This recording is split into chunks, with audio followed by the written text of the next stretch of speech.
il magistrato de Saltabusso e Tarquinio da Madonna del Socco. È il protagonista più longevo del processo alla Veccia, perché mentre accusa, difesa e soprattutto imputata hanno cambiato nomi ed interpreti, lui è sempre lì, in mezzo ai due contendenti. Ho cominciato che era a scrivere e interpretare nel 1969.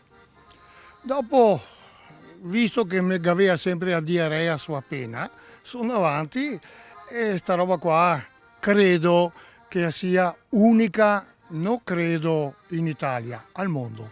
Perché non esiste una comunità come Treviso che ha il coraggio di mettersi in piazza almeno una sera all'anno e di sorridere, ma anche riflettere sulle magagne, sulle cose che non funzionano e di intervenire per il bene comune, al di là della politica o peggio dell'amor proprio alimentato dall'orgoglio. Mi ricordo tanti, ma tanti anni fa che dicevamo che la porta San Tommaso, che era la porta d'ingresso di quelli che veniva dal nord, e il ponte davanti a Porta San Tommaso egli era sempre occupato da un banchetto di strasse che vendeva calzetti e mudande. Noi era il massimo. A furia di condannare sta roba, io acaba via finalmente e mi sento orgoglioso di questo e finché goffia continuerò a criticare quello che non va bene, ma anche a dire grazie a quello che gli ha fatto. Signor giudice, quando è che ha convocato l'udienza? A Sesioba di metà quaresima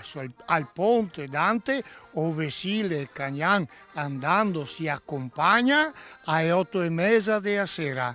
Mi raccomando, venite in tanti e chi che non può, perché magari ha il brontoloni di panza, può star sentati in poltrona perché sarà trasmessa in diretta alle 8:30 da Antena 3.